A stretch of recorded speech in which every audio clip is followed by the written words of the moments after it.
realize that I'm pretty sure this is salt from like a winter or 2 years ago. That's real. Yeah. That's real.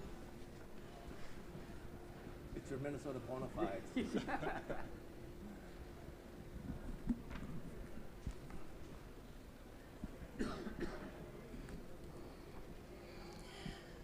Hello, everyone. My name is Jay Drake Hamilton with Fresh Energy. I'll be moderating and contributing to this panel. This is about the vital importance of rapid decarbonization in the American Midwest.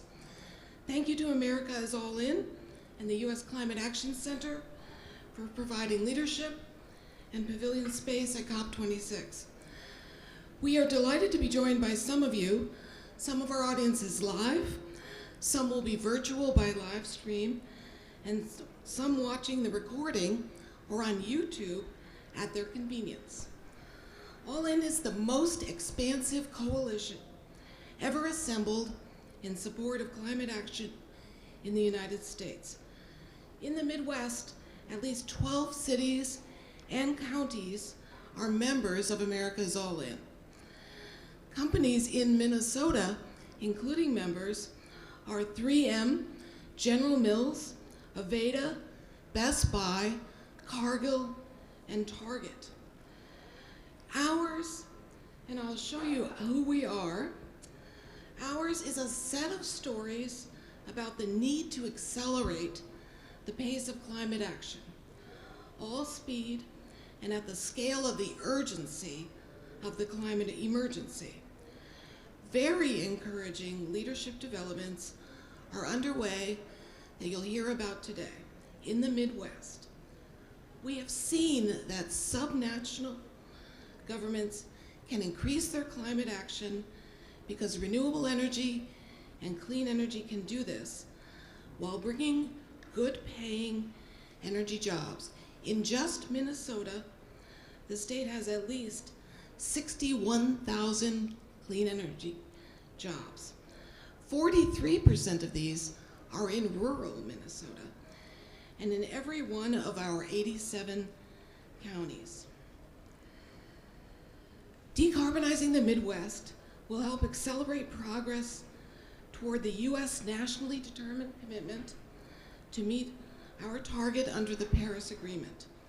We have already seen adaptation to climate change in the fastest warming winter state in the lower 48, Minnesota. In 2021, we have had epic drought conditions in much of Minnesota, record hot weather for weeks and weeks with little or zero rain, and fires started in Minnesota, Canada, and our out west, all causing severe air pollution problems for weeks on end in Minnesota. So, you're going to be hearing from several of these speakers. Unfortunately, Governor Pritzker had some conflicts come up at the last minute and so will not be joining us. But I want to start you out by looking at this graphic that we created at Fresh Energy. Let's look at this slide. Examine the heart of America, which is 12 states from North Dakota south to Kansas, over to Michigan and Ohio. Just these 12 Midwestern states, with our heavy reliance on fossil fuels, uses lots of energy for electricity, heating and cooling buildings, transportation, agriculture, and manufacturing of steel and cement. If this Midwest were an independent country, the American Midwest would be the 6th largest greenhouse gas emitter in the world. That means that the future of the Midwest is critical to U.S. ambitions to reduce greenhouse gas emissions 50 to 52% by 2030. That's the United States NDC under the Paris Agreement announced by President Biden on Earth Day on 4/22/21. Our speakers will highlight very encouraging trends and steps that are and should be taken to accelerate these trends. The first speaker is Patrick Hamilton. He's at the Science Museum of Minnesota. The Science Museum of Minnesota has been called one of Minnesota's crown jewels. It is located in St. Paul with a marvelous view because it is right on the Mississippi River. Take it away, please, Patrick. Thank you very much, Jay. And thank you all for being in attendance today. And as Jay pointed out, I work at the Science Museum of Minnesota. And I also represent the cultural sector on the advisory committee to America is All In. And as Jay pointed out, this is a coalition of thousands of governmental, profit and nonprofit and indigenous nations all collaborating on ambitious climate action across the United States. And I want to talk specifically today about the cultural sector and the enormous potential, and yet I think untapped potential of the cultural sector in helping to accelerate decarbonization, particularly in the Midwest. And I want to exemplify this potential by telling a short story in 3 chapters about the Science Museum of Minnesota itself. So in 2010, chapter 1, the Science Museum of Minnesota contracted with a consulting and mechanical engineer to do a top-to-bottom energy analysis of the Science Museum. He came back several months later with a thick report, but his top-of-the-line message was this, which is that the Science Museum in Minnesota, like all large modern buildings in the United States, uses a tremendous amount of electricity to heat, cool, and power itself. That electricity inevitably degrades into heat. And by his calculations, the Science Museum was generating 20 billion BTUs of heat energy annually. And like the vast majority of large modern buildings in the United States, that heat energy was just being rejected from the building. But he pointed out that at the same time that we were rejecting that heat energy from the Science Museum, we were buying 15 billion BTUs of heat energy annually. So we asked him, well, how should we remedy this ridiculous situation? And he recommended that we install machines that would allow us to capture and reuse the heat energy that we had been throwing away. So we were intrigued, but we wanted to see a working example of what he had in mind. So a field trip ensued to a large food processing plant an hour's drive from the Twin Cities. In fact, a big major bean cannery. Now, prior to this engineer's retrofit of that bean cannery, it had literally been dumping enormous amounts of energy and water down the drain. But he re-engineered the plant so that that energy and water at the back end of the manufacturing process was fed back in at the front end. Now, candidly, this was an expensive enterprise to undertake. But the energy savings were so enormous that the payback was not in years, it was months. I approached the plant manager and I said, this is amazing what you've accomplished. I want to tell this story far and wide. He was unenthusiastic. I was nonplussed. But it made sense because he wasn't running an educational enterprise, he was running a bean cannery. And also he confided to me that this retrofit of his plant had made it one of the most efficient in the United States, and that was a competitive market position that he wanted to hold on to for as long as possible. Chapter 2 at the Science Museum of Minnesota took place in 2010 when we completed our advanced heat recovery retrofit of the Science Museum. Now, we spent $900,000 a year. Well, $900,000 to do retrofit, but we were saving $300,000 a year for a simple payback of 3 years. Now, that single retrofit of the Science Museum cut our carbon emissions by 30%. Chapter 3 of the Science Museum story is about what's happened since then. Because unlike the bean cannery, we have had articles written about what we've done, videos produced about it, media stories broadcast about it. We have installed interpretive graphics in the mechanical room of the Science Museum for the hundreds of architects, engineers, building owners and operators, policymakers and opinion leaders and property developers that have toured the Science Museum specifically to see our retrofit. Now, I tell this story about the Science Museum in Minnesota because this is what cultural institutions do. We tell stories, and we're great at telling stories, which is why cultural institutions are some of the most trusted and popular entities in the United States. We attract hundreds of millions of visits every year. By far more visitors go to cultural institutions than professional sporting events in the United States. So we should use that enormous credibility and popularity to advance energy innovation that accelerates decarbonization in the Midwest. And here's what I propose, that we bring funders and cultural institutions together so that cultural institutions can and can implement energy and climate innovations so they can showcase what is possible and to encourage their audiences to do similar things.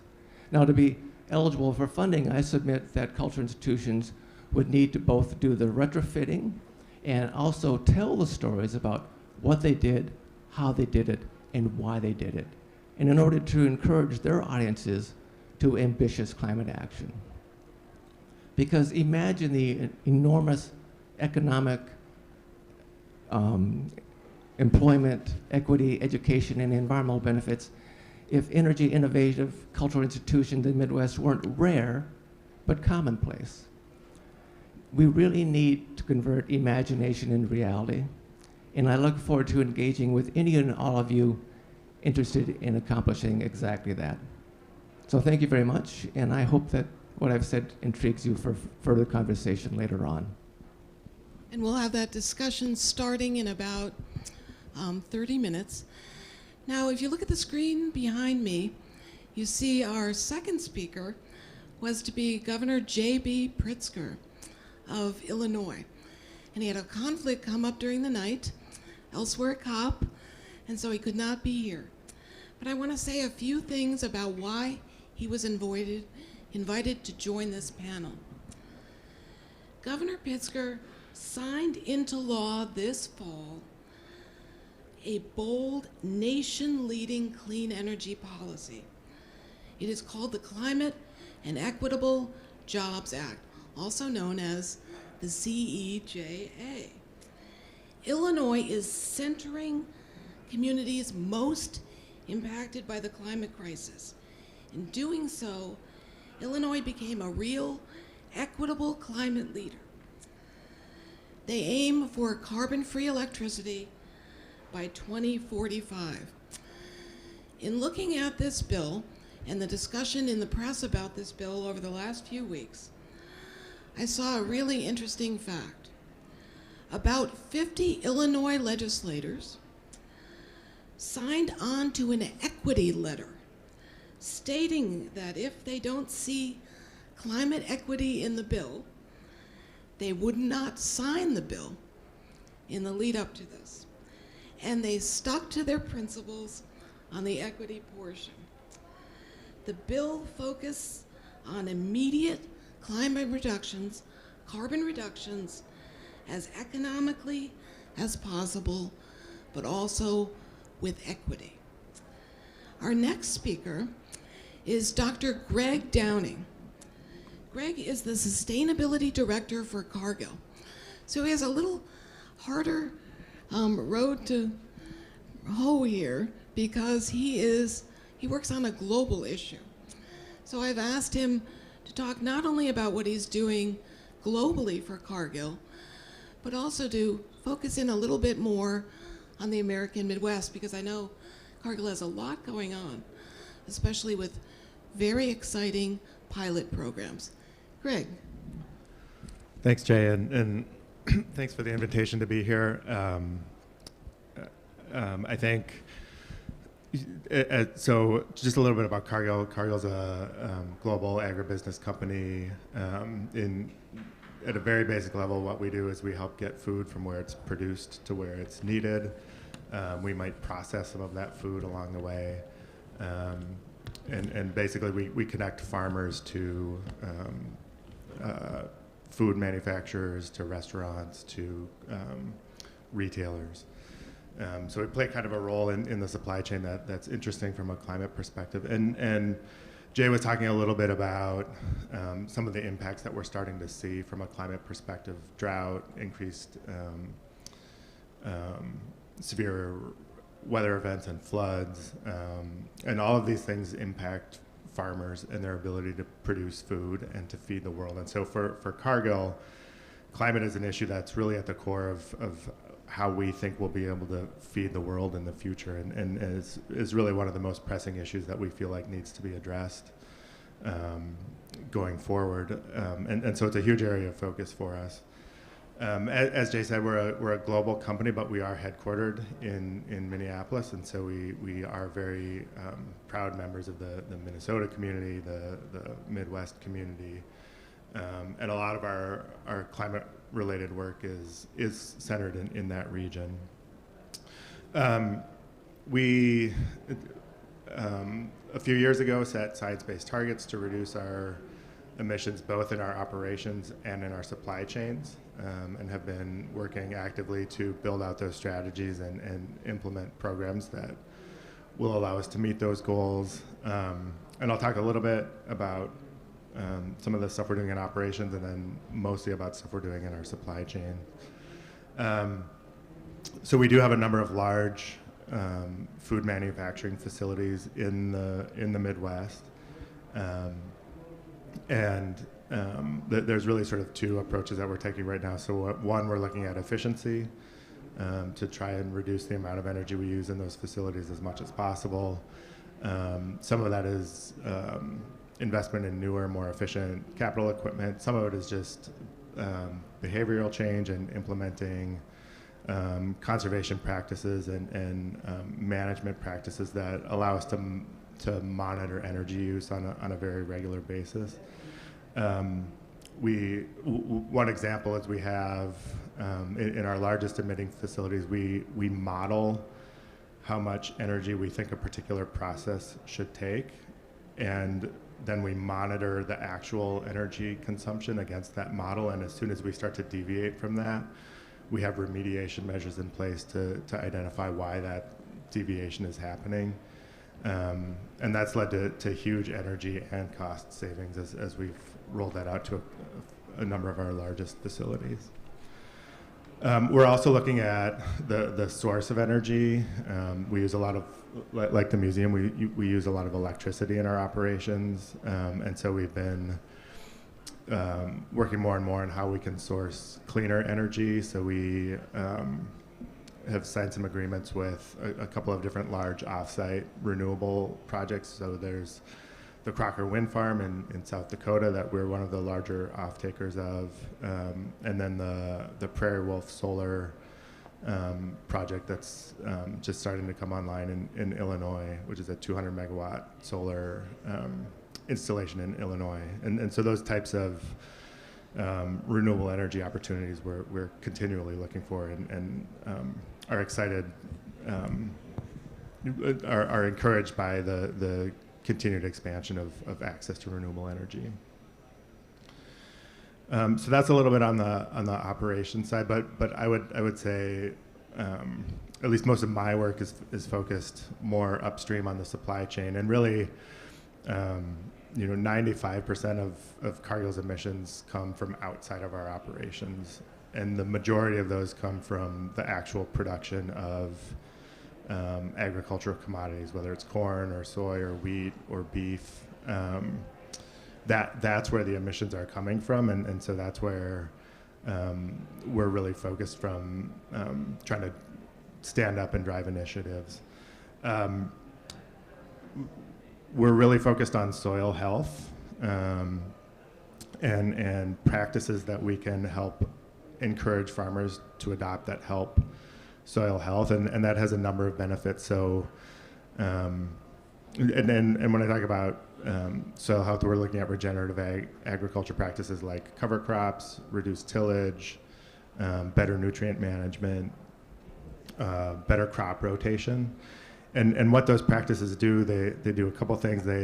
One, they reduce the amount of fertilizer that's required to produce to produce the agriculture commodities, and that helps reduce emissions. It also helps to store carbon in the soil, so you're pulling carbon out of the atmosphere and sequestering it in the soil, which we see as a really big opportunity. And then it also makes the soil more resilient. So if you're using a number of those practices, you have soil that's more porous, so it can hold more water in drought conditions, or it can absorb more water in extreme weather events. And so you don't have quite the negative impact of some of those severe weather-related events that will become more frequent as the climate continues to warm. And then, perhaps most importantly, there's a really big, and partly related to the resilience piece, but there's a benefit to the farmers economically, partly because of that resilience piece, partly because partly because of a decrease in the amount of fertilizer, and so therefore the amount of cost associated. But the challenge is that there's some risk in the early years, so there's some cost in the early years to the farmers, and so a lot of what we're trying to do is figure out how do you get programs in place or policy in place that helps the farmer navigate those first 2, 3, 4 years where it's a little bit risky to make some of those practice changes. And so that's where a lot of the pilot projects that Jay is talking about, and we're really starting to move beyond pilots and working on scale at this point. But we've got a few different examples. So there's, in Iowa, we helped stand up and now actively participate in a program called the Soil and Water Outcomes Fund. And that's a program that pays farmers for the carbon benefits that they're generating through regenerative ag practices, and for the water benefits that they're generating through those same regenerative agriculture practices. And so there are municipalities in the region where that's operating that need the water quality benefits that come, and so there's a revenue stream from those municipalities, and then we are looking for the carbon benefits to help us meet our goals. And so for the same practice, the farmer is getting revenue on the water side and on the carbon side, and that kind of stacked benefit approach is something that we're really excited about and really pushing. So that's an example of kind of a standing market that exists. And then we have a program, we had a number of pilots in different parts of the Midwest trying different ways to incent farmers to adopt practices, and we've kind of pulled those together now and have one program called Regen Connect, which is really focused on paying farmers for the outcomes of those practices, those regenerative agriculture practices. So currently we're paying farmers $20 per ton of carbon that's sequestered. There are challenges on the measurement side. It's the science is still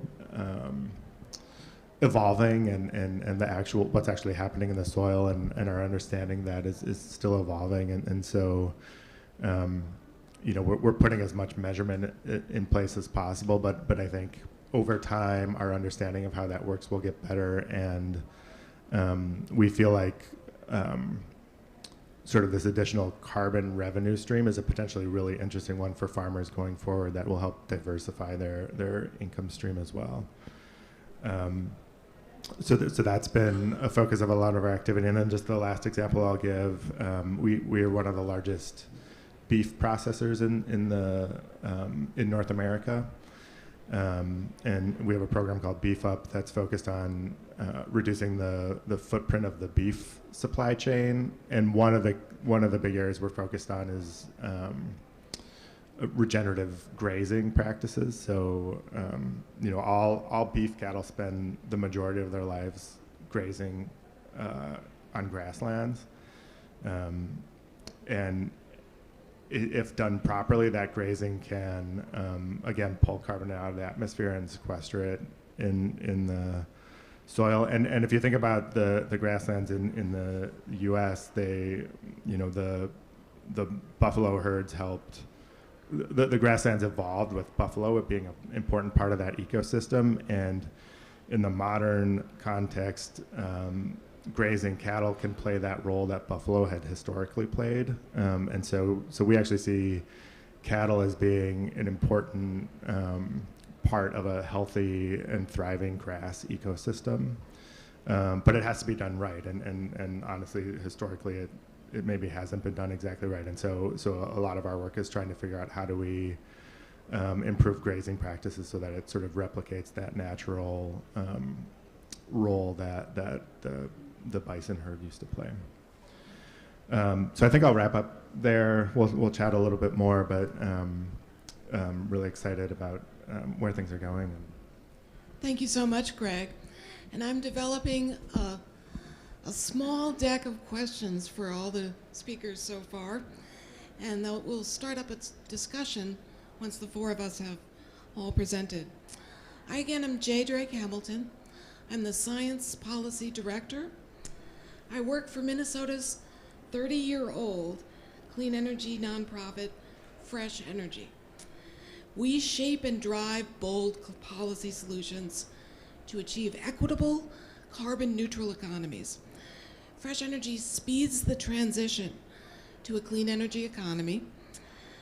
We have goals similar to many other states: to grow good-paying clean energy jobs. We want a vibrant economy and thriving communities for generations to come. What have we done? Minnesota started in 2007. In 2007, after the bill was introduced 7 years before that, in 2000, a bipartisan legislature passed the 2007, I love the name of this law, the Next Generation Energy Act. It was signed into law by then Republican Governor Tim Pawlenty. Minnesota set goals for renewable energy standards, and as well, it drove the transition not just in energy, but also in taking down greenhouse gas emissions. From 2005 levels, the law required 15% greenhouse gas reductions by 2015 in the power sector, at least 25% by 2030, and get this, at least an 80% reduction in greenhouse gas emissions across the entire Minnesota economy by 2050. So the Next Generation Energy Act drove the transition of power in Minnesota to clean electricity. Also included in that law was this economy-wide commitment. So far, the 2007 law has created 62,000 clean energy jobs that pay wages higher than the state average wage. 3/4 of the highest paying jobs are energy efficiency jobs all across Minnesota. And we're very proud that 43% of those jobs are in rural Minnesota. The power sector reduced carbon 30% by 2018. Minnesota's work started by committing to the power sector. Our largest utility, Xcel Energy, which sells power in 8 states between the Canadian border and the Mexican border. Xcel committed in spring 2019 to Minnesota to 80% carbon reductions by 2030. But within 2 months, later in the spring of 2019, Xcel Energy expanded its commitment to providing all customers in the 8 states by 2050 with 100% carbon-free electricity. It was the first utility in the nation to make that commitment. As well, Minnesota is now headed toward having 0 coal plants in the short term. By 2035 at the latest, there will be 0 coal plants operating in Minnesota. We have already retired most of the coal plants. The next coal plants, owned by Xcel Energy, the rest of theirs will close in 2023, 2026, 2028, and 2030. That's fabulous news. We are also moving coal plants that still exist now to economic operations. That is to say, when it is cheaper to use wind, for example, than it is to burn coal, we are shuttering coal plants, often in the springs and autumns. The last coal plant in Minnesota, which will close no later than 2035, is located in Cohasset, Minnesota, on the Iron Range. And money saved by many consumers across the states by this economic operations of the coal plants.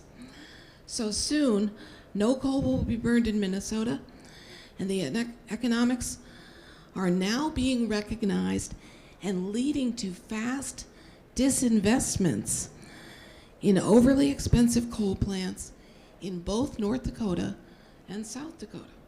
So that's a burgeoning of the transition. Customers are saving big money on their power bills, and there are millions of tons every year of CO2 not emitted into our atmosphere. By the end of 2020, Minnesota's power generation was 55% from renewables and carbon-free electricity. Renewable generation surpassed coal in 2020 for the first time. Our biggest utility is tracking to get 80% of their power from renewables in 2030. Now, Governor Tim Walz's highest priority now is to get to 100% carbon-free power by 2040. This bill was passed by our own Minnesota House of Representatives, still in 2021, and is now awaiting for necessary action in the Minnesota Senate. But get this, after the Minnesota legislature went out of session, they came back in session in late spring 2021, and they passed very significant bipartisan legislation that has now been signed into law by Governor Walz. After 4 years of deliberation and advocacy led by Fresh Energy, Democrats and Republicans voted for the big Energy Conservation and Optimization Act, which gets called the ECO Act, capital E, capital C, capital O. It updates Minnesota's flagship energy efficiency laws from the 1980s to allow fuel switching to electrify more uses if they are shown to be cheaper for customers than burning fossil fuels. For example, switching out to heat pump water heaters save customers money with huge cuts in greenhouse gas emissions, switching from burning gas or propane to heat water.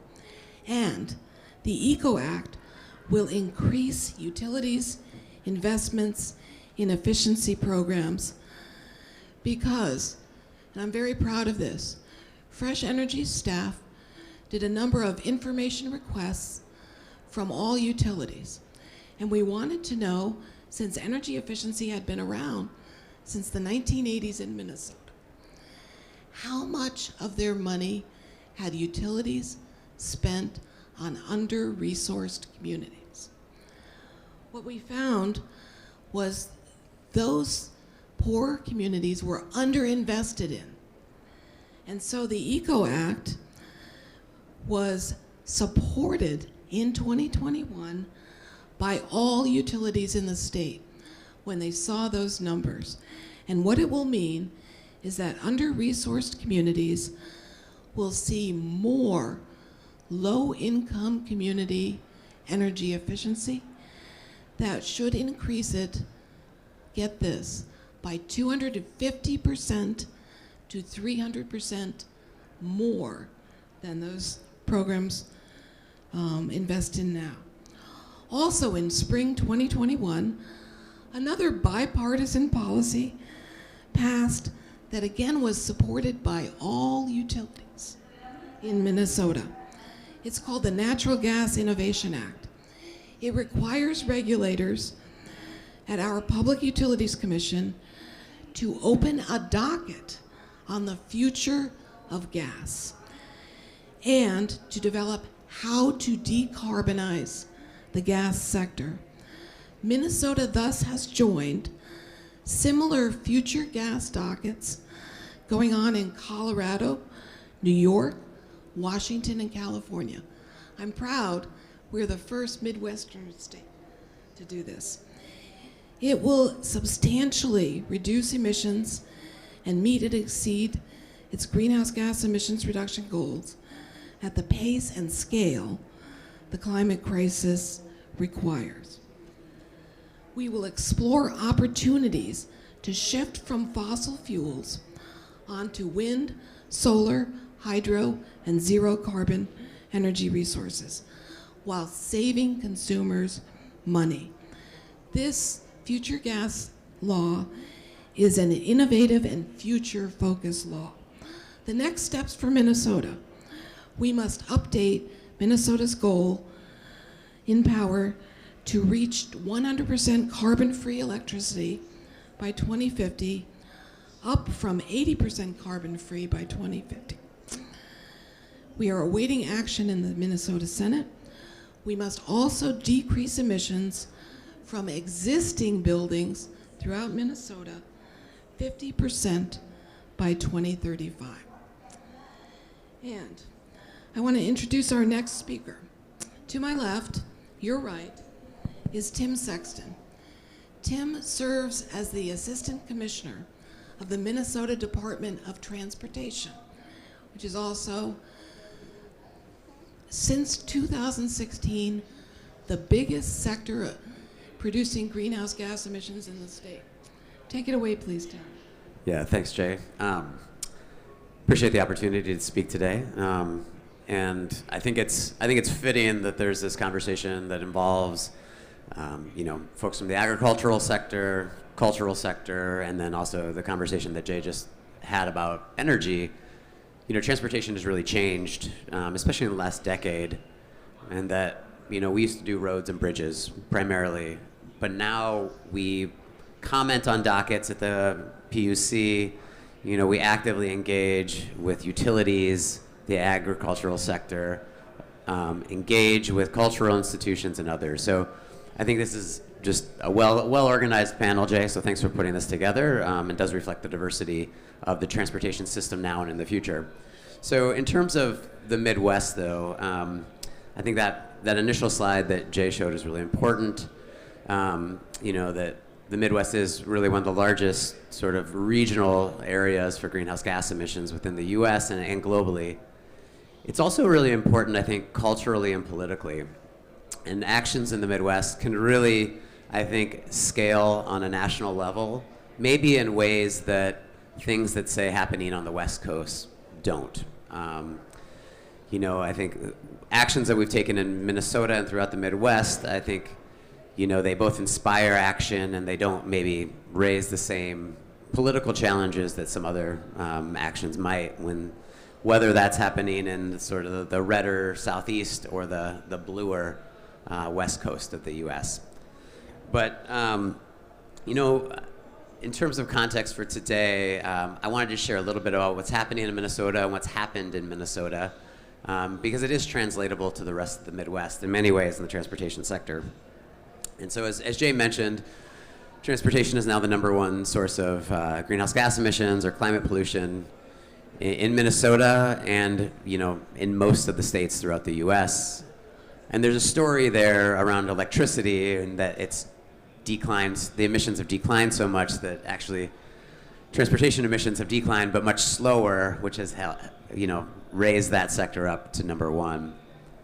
And so in Minnesota, though, when you're thinking about transportation emissions, that means trucks, buses, cars, but it also means planes, trains, boats, gas pipelines, and mobile refrigerants. So I'm with the Department of Transportation, and our focus is largely on the on-road sector. And that aligns nicely with where these emissions are coming from.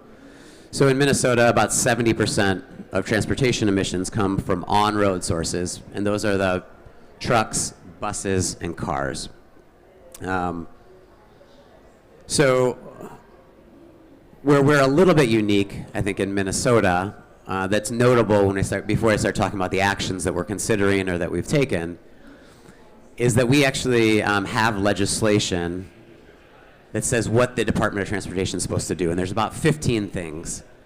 One of those is explicitly to reduce greenhouse gas emissions from the transportation sector.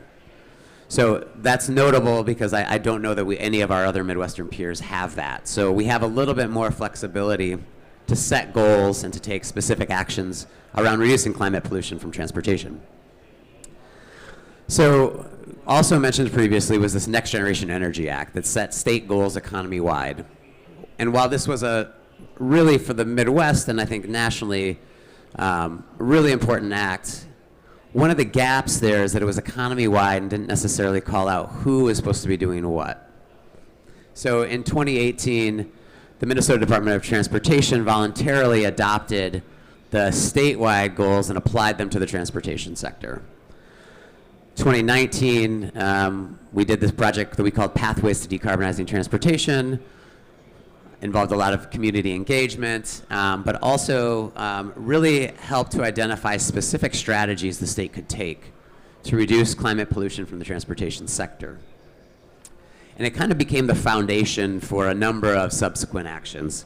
And I just wanted to share some of those today and kind of highlight where we have peer states in the Midwest too that are taking some similar actions. So when we think about what we call sustainable transportation, I like to think of it as a table. The Sustainable Transportation Table. And there's 4 main legs. The first is reducing emissions from vehicles. The second is reducing emissions from fuels. The third is vehicle miles traveled. And the fourth is operations.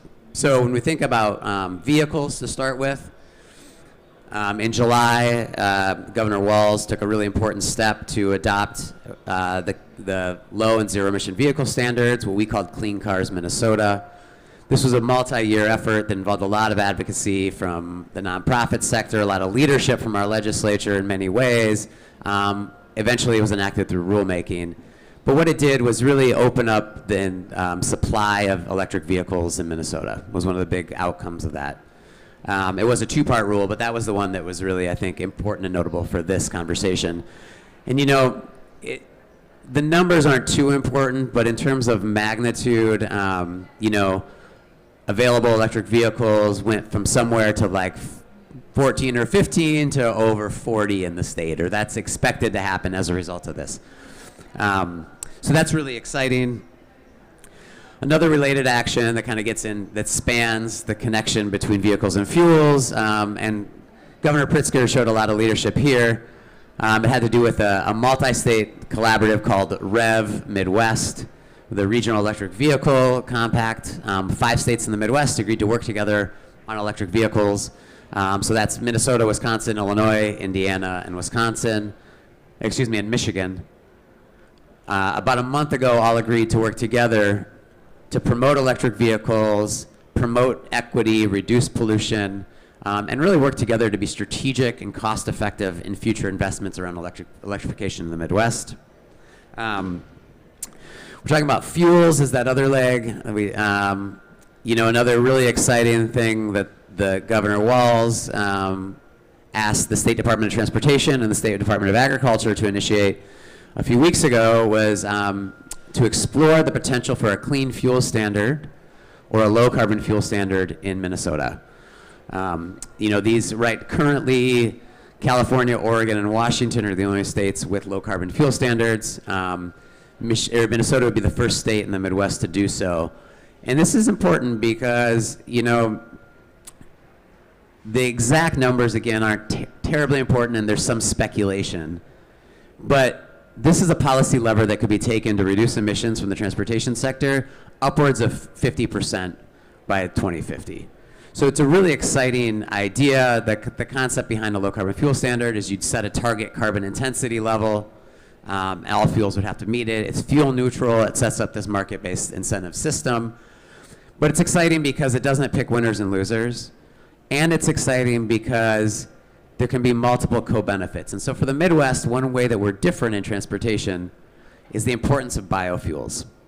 The agricultural economy is very important to Minnesota. But there's also some challenges too around biofuels as it relates to, water quality or air pollution, and there's a lot of potential there as well.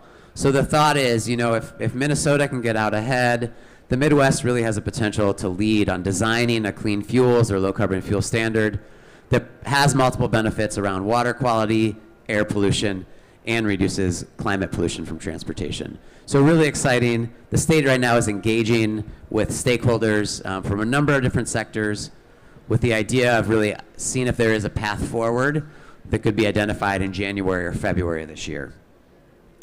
Just quickly on the other areas too, when we're thinking about the rest of this metaphorical table, vehicle miles traveled is another big piece of the sustainable transportation pie. And this includes everything from promoting biking, walking, transit, broadband. The idea being is right now our transportation system is really designed around cars. And there's not only a cost element and a climate consequence of that, but there's really an equity and justice issue at play. Many people can't afford to own a personal vehicle, and or they don't have the time to spend stuck in traffic or just traveling in their own vehicle. And so this is the idea is what can we do to really promote these alternatives in a way that makes transit, biking, and walking, for example, a realistic alternative, right? So how do we make it convenient, affordable, reliable, safe, all of these things. So, and then finally, the last sort of leg in this table is really around operations. So thinking about what are ways that we can design our system, whether that's through pricing, things like metering or HOV lanes, high occupancy vehicle lanes, or these different structures to think about. We have a finite resource, and how do we price things, or how do we manage demand in a way that is equitable but also has this supports the climate outcomes we're going for. So that's kind of the table we're thinking about, and I guess what I'd say the connection to this, because a table with just 4 legs isn't stable on its own. We really have these equity and justice connections that are critical to have connecting all of these strategies. And without those, we don't have a stable, resilient, reliable sort of table from which to build our sustainable transportation of the future on. So we're excited about things happening in Minnesota, and working with our Midwestern partners to learn from them and to transfer the information. So we have a great cohort throughout the Midwest of people working together on all of these issues. And I think in closing, I would just say that Friday was an exciting day for the transportation system with the federal infrastructure bill passing. There's a lot of new funding for not just the electrification, which is getting a lot of press, but there's a new carbon reduction program, climate resilience funding. And I want to credit USDOT's leadership in also thinking about different things about how we measure our performance, which connects back to what we spend money on, which ties back to a lot of these VMT types of strategies that have climate, equity, and justice benefits. So I'll close with that, and thank you. Thank you, Tim Sexton. We have about 6 minutes left, and I want to make a comment on each speaker's presentations or ask them a new question. I'm going to begin with Tim Sexton because I put up this slide again. This session is all about the vital importance of making rapid decarbonization happen in the Midwest. How else are we going to get all of those emissions? 32% of the US emissions come from those 12 states. And Tim, when you were talking about this brand new Rev Midwest Memorandum of Understanding, look at those Midwestern states again. And I'm going to reframe for you, who are the 5 states who've decided to work together on doing better regional transportation in Minnesota, Illinois, Wisconsin, Michigan, and Indiana? And I just want you to comment on that a little bit, Tim, because I understand that part of that MOU is looking at some of the really hard subsectors, including freight. Can you tell us one thing that you're looking forward to with freight? Yeah, thanks, Jay. And so I think one thing that makes the Midwest stand out is our history as being a transportation and logistics hub, which really a lot of major shipping goes through the Midwest or is centered in the Midwest. We also have some of the really the nation's premier large research institutions in terms of the universities. And so the thought was around focusing on freight is to leverage that background and expertise along with our competitive advantage as a transportation and logistics hub to really focus on the freight sector, which is the hardest to electrify, I think, at least for on-road vehicles. And so there's a lot of excitement around that. But really it's playing off the strengths of the Midwest and what makes us different. And all these states felt like that was something that really made us different, gave us a competitive advantage moving forward. I will also note, and I failed to earlier, that this is a bipartisan compact. So this is both Democrat and Republican governors who have agreed to work together, which I think is really exciting and is another place where the Midwest, I think, has and can continue to show some leadership. Great. And Greg, my next question is for you. It was fascinating, again, to hear you talk about the need for piloting in some of the harder areas of agriculture for reducing emissions. And I know when I was in Madrid at the last COP, I heard you talk about this. And since that time, I've heard a number of open webinars on soil and health. And a lot of that discussion has been about pilot projects and has really shown the importance of being transparent about other companies trying to do piloting too. So in looking through the recent press that highlights what Cargill is doing, some of that press also mentions 2 other important Minnesota-centered companies, General Mills and Land O'Lakes. And I'm wondering if you are also working directly with those companies. Yeah, so I think partnership is a huge way that we're going to move all of this forward, and really working with other parts of the value chain, other participants in the value chain is a really important part of our strategy. We're part of a group based in the Twin Cities called MBOLD. That includes a number of the other Minnesota companies. General Mills is a part of that. I think Land O'Lakes is part of that. I'm not entirely sure. But we're talking to them on a regular basis, right? We have similar challenges. We actually, I'll bring up another Minnesota company. So Target is headquartered in Minneapolis as well. And we have a partnership with Target and McDonald's in Nebraska working on improving or driving regenerative practices in the beef feed production system. So we're working with corn and soy farmers in Nebraska to help drive those practices. So for sure, looking to partner is really, I think, a vital part of how we'll get to scale. Thank you. Patrick, you concluded your remarks by asking all of us to imagine the potential benefits of cultural institutions being showcases of climate and energy innovation. Could you elaborate on what you were thinking? Yeah, sure. So, the Biden administration has articulated that acting on climate change is in all of society, challenge and opportunity. And I would submit that it's also a challenge and opportunity for all cultural institutions, regardless of what kind of cultural institution they are, whether they're an art museum or historical society or focused, for example, more on science. So I just want to talk briefly about that wedge, which are those institutions that are focused more on science. So, for example, 6 institutions. I'm going to go from east to west. So COSI in Columbus, Ohio, and the Children's Museum of Indianapolis, and the Field Museum of Natural History, and the Museum of Science and Industry in Chicago, the Science Center of Iowa in Des Moines, and of course my institution, the Science Museum of Minnesota in the Twin Cities. Just those 6 institutions draw 6 million visitors annually. And that's just one wedge of the overall cultural institution sector. So I think there's really tremendous potential to accelerate climate innovation, in particular decarbonization in the Midwest, by giving cultural institutions a bigger role in helping to activate our public on this issue. And just to touch on something that Tim mentioned, academic partnerships. A lot of the institutions that I just mentioned, including the Science Museum of Minnesota, are already partnering with our academic institutions in our metropolitan areas.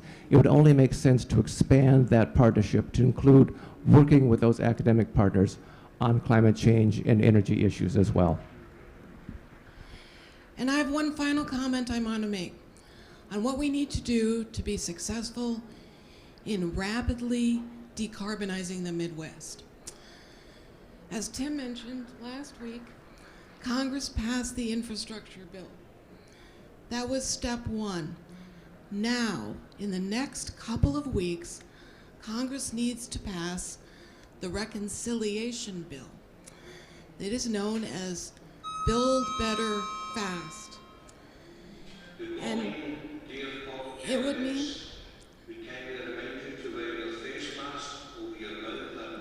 there's a intervening announcement. Just a moment.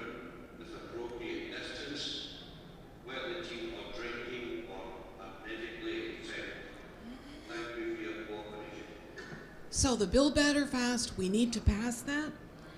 It would have a total of $555 billion in investment, a $320 billion package of tax credits, including for electric vehicles, heat pumps, energy efficient buildings, clean energy, transmission, energy storage, carbon capture, industrial decarbonization. The conclusion that Dr. Jesse Jenkins made last week is that we, on what President Biden announced here last week, puts the U.S. in striking distance if the Building Better Faster bill also passes, puts us within striking distance of meeting our 2030 U.S. emissions goal. This would be the largest investment in energy transition the U.S. has ever made. Please call your members of Congress and make sure that happens.